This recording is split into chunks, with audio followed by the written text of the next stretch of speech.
اب دوسری ام المومنین سیدہ سودا بنت زمعہ رضی اللہ عنہا کے حالات و واقعات سنیں۔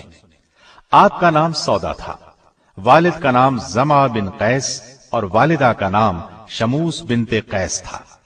قبیلہ عامر بن لوئی سے تھی۔ یہ قریش کا ایک مشہور قبیلہ تھا۔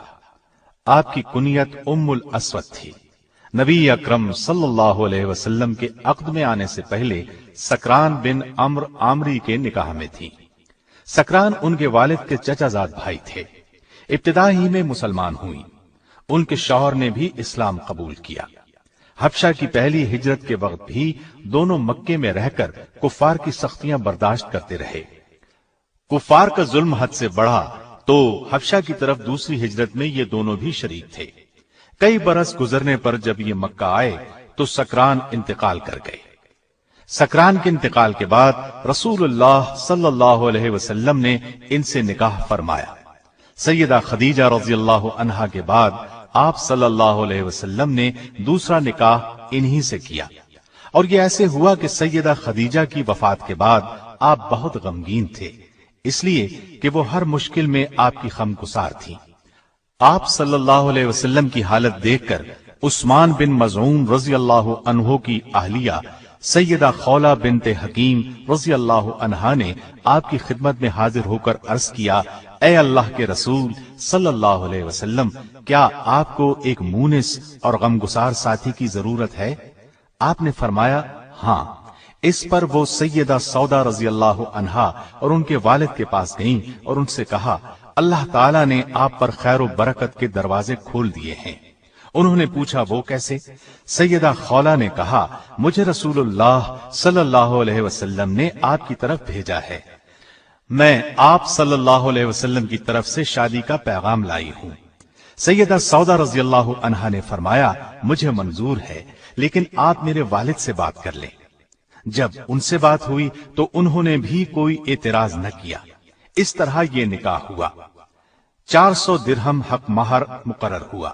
یہاں میں یہ وضاحت کر دوں، بعض علماء نے لکھا ہے کہ سیدہ سودا سے پہلے آپ صلی اللہ علیہ وسلم نے سیدہ عائشہ رضی اللہ عنہا سے نکاح کیا تھا۔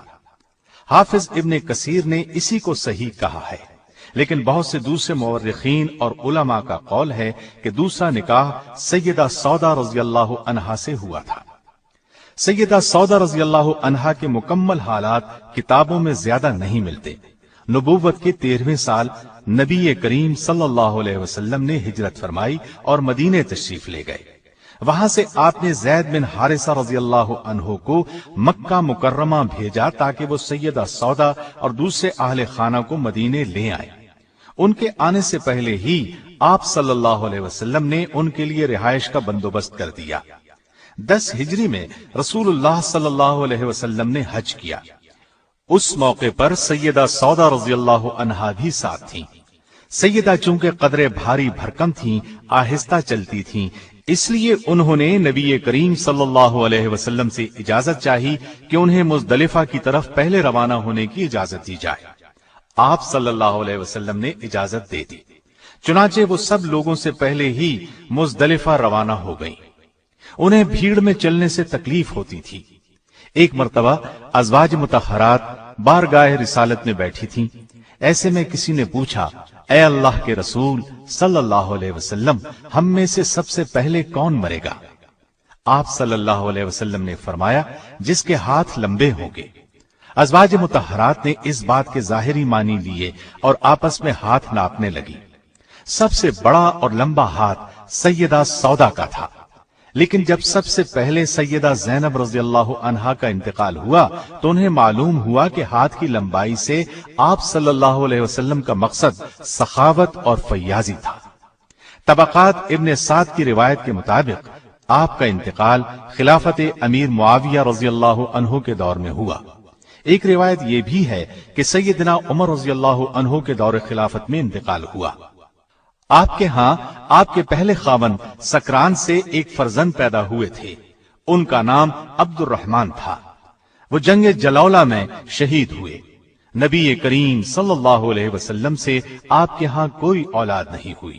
آپ سب سے زیادہ دراز قد اور موٹاپے کی طرف مائل تھی۔